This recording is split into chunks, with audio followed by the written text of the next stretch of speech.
First of all, understanding give you the first layer of understanding.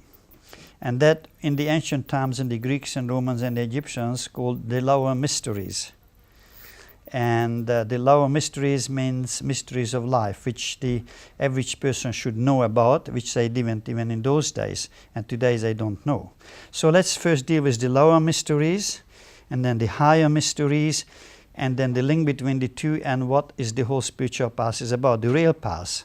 Because going to church and worshiping God is fine, but it does not lead you to the high mysteries at all. Okay, so what's first of all the lower mysteries?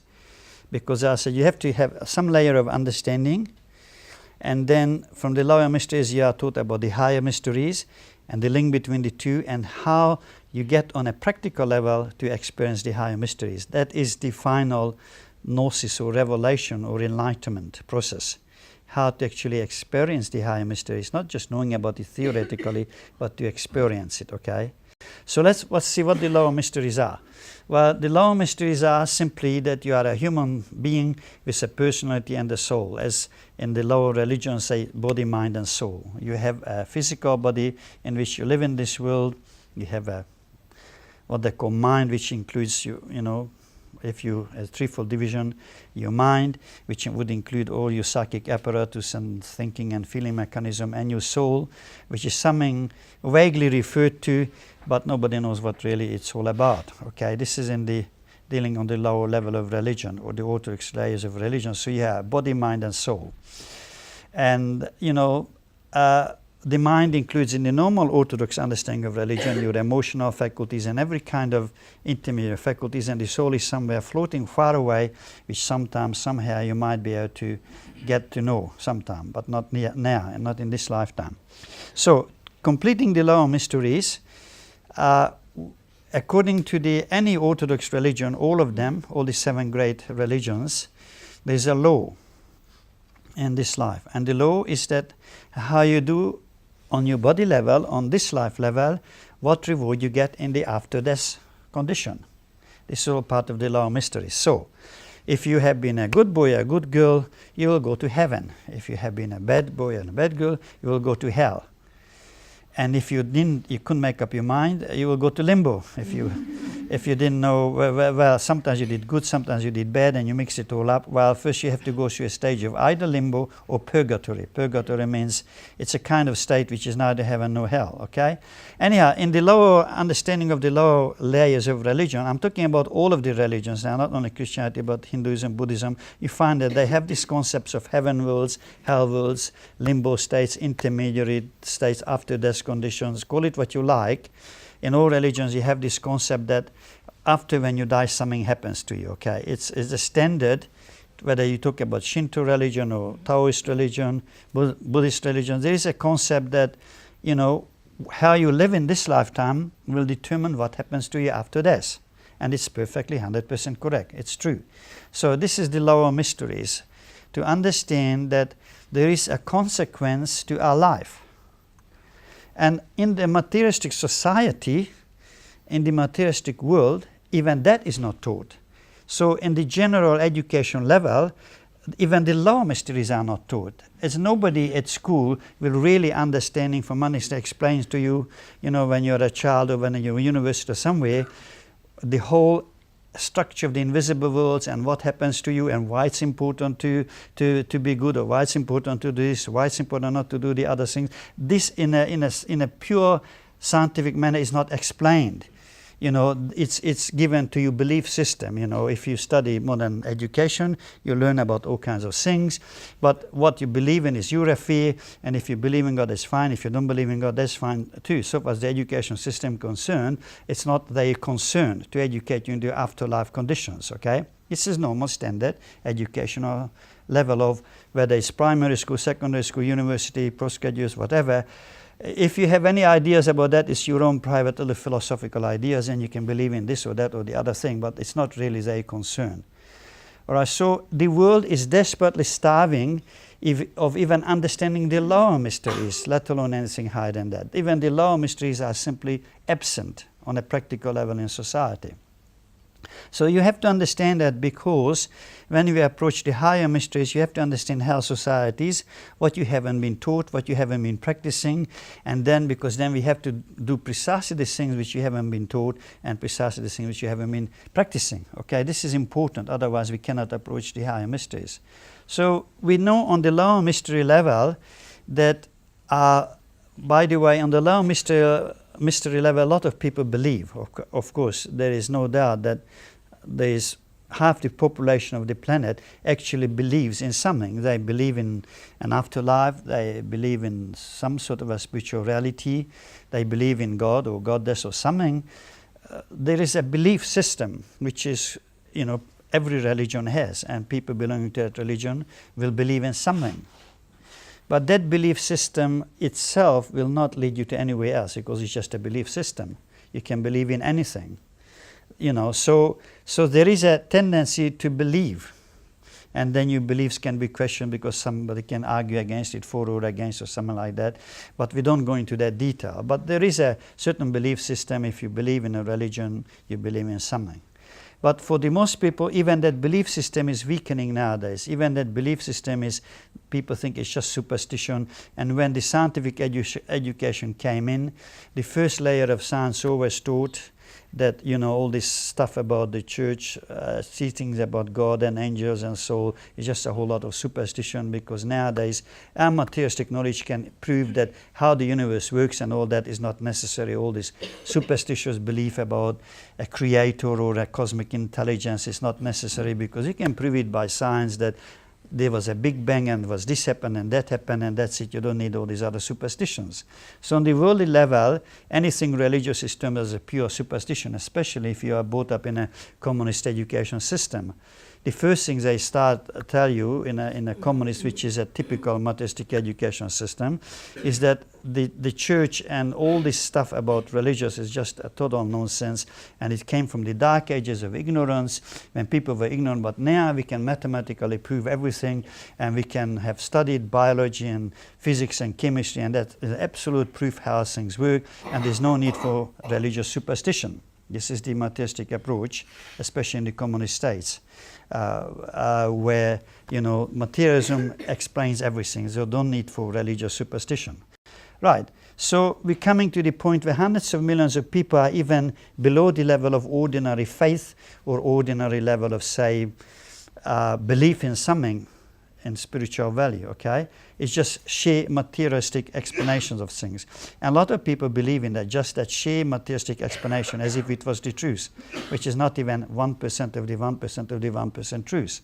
You will come to understand that as you practice. Okay, so let's start with that the world is lost. It lost in the definitions of materialistic science, the definitions of materialistic consciousness, materialistic observation, and people are really genuinely believing that.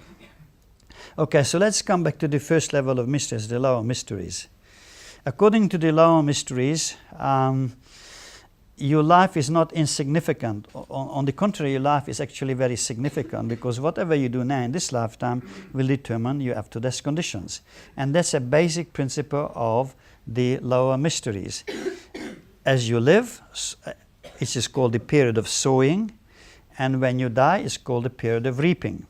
And this is a law which is absolute. Nobody is exceptional to that. The combined effect of our life, the combined things which we did, put all together one. Of course, the ancients didn't understand how it worked. They knew that, okay, if you are good, you go to heaven. If you're bad, you go to hell. If you can't make up your mind, you're either good or bad all the time, then you go to an intimacy called purgatory or limbo, where you have to work out your goods and bads, and then finally you go either down or up, depending on the overwhelming tendency. But the ancients didn't understand the actual reasons how it worked or why it worked, what it was. Now, the real reason for why the lower mysteries work, and with certain exception whether they believe it or not, is that universe is a field of vibration, vibratory energies. As I mentioned before, that this particular part of the planet, the physical dimension, is the lowest frequency of vibration. It's the universal light vibrating at a certain frequency. You can actually measure the kind of waves. Nowadays in science they can tell you, the kind of frequency vibrations this world works in terms of sound, light, color, all kinds of energies. There's a quite definitely measurable thing that this is in this world, that's what vibrates. But of course they don't know anything about the astral world, the vibrations of the astral world, or the mental worlds or causal worlds. They have so no clue about that. But at least science can measure the vibrations of this world. The things that can vibrate on this level. At least we can know that scientifically, okay? But they don't know nothing about the other ones. But in the way of the lower mysteries, you know that there's other worlds beyond the physical. Now the next region, the astral dimensions or the astral worlds, they vibrate finer. Still the same universal light vibration, but on a much higher frequency level. It's everything, the atoms, the substance, the molecules of the astral world is just speeding much faster. Therefore, it cannot be measured by scientific gadgets. There's no gadget who could measure such a vibration. Okay, so then we have in the inner, the astral world and the mental world and the causal world, those are regions of light where gradually the light is speeding up and speeding up. But whoever lives in any one of those dimensions will have to have the corresponding vibration. Give you a very ordinary example. It's not really perfect example, but just give you a clue. If you are a fish, you have to vibrate to the vibration of the ocean. If we translate that whole scene into vibration level. If you are a land animal, a jungle animal, you have to vibrate to the land vibration or the jungle. If you are a bird, you have to vibrate according to the air vibration. This is just a rough example. Okay, you can transfer that in your consciousness as an example that if you live in this physical world, you have to vibrate to the physical vibration. If you live in the astral world, you have to be able to vibrate to the astral vibration. If you live in the heaven worlds, you have to be able to respond to the heaven vibrations, and if you live in causal dimension, you have to be able to vibrate to that level. Otherwise, you can't function there.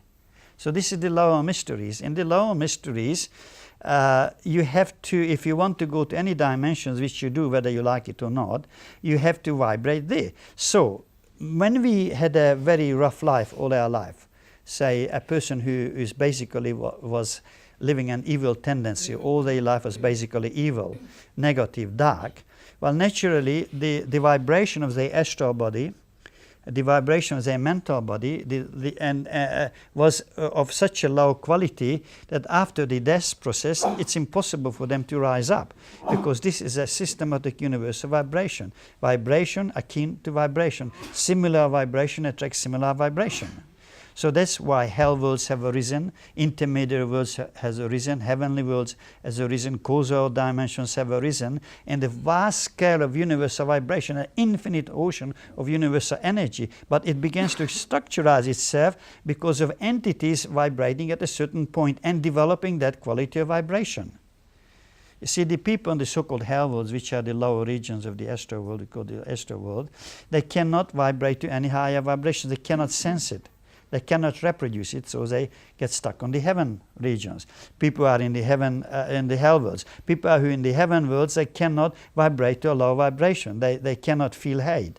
They cannot feel negative energy, so they are stuck in the heaven world. So what we're trying to say is that where we are at any moment in our historic succession of lives determines by the sum total of your vibrations. This is all below the soul level. We're talking about the lower mysteries. The mysteries below the soul, okay? This is the lower mysteries. Just what we call on the personality level. This dimension, the astral world, the mental world, and causal world. That's all. We're talking about that, nothing on the regions of the soul. We're talking about the normal cycle of human life. So the normal human being comes into incarnation either from the astral world or some lower or intermediate heaven world or the causal dimension somewhere and starts their life process here according to the previous vibration of their last life, which was determined by the vibrations of the previous lifetimes. In other words, each life you either make a progress forward or you step backward or stay on the same level. No, the result of your life is not stationary. You know, you may have been on a low region in last lifetime, but you improved yourself this lifetime, so you naturally go to a higher region of the inner worlds after this, and you come into incarnation at higher wavelengths in this lifetime.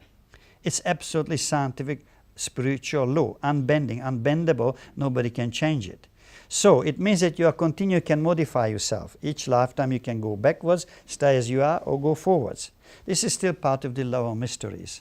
So in the lower mysteries, which was taught in Egypt and Greece and Rome and Babylonian, Chaldean, all to the ancient great races, the whole idea was to understand how you circulate in life, called the cycle of reincarnation, or the cycle of re-embodiment, or whatever you like to rebirth, all these things. It means that you're circulating around in these dimensions, physical, astral, heavenly, physical, astral, heavenly, physical, astral, heavenly, to what end?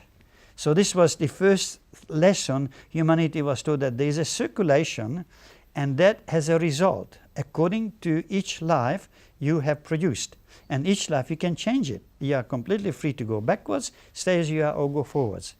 It's a free will. Human beings have got a free will. So this is the lower mysteries. It means that the fact that, this is where even the ordinary lower mysteries are so vastly different from the modern materialistic teaching.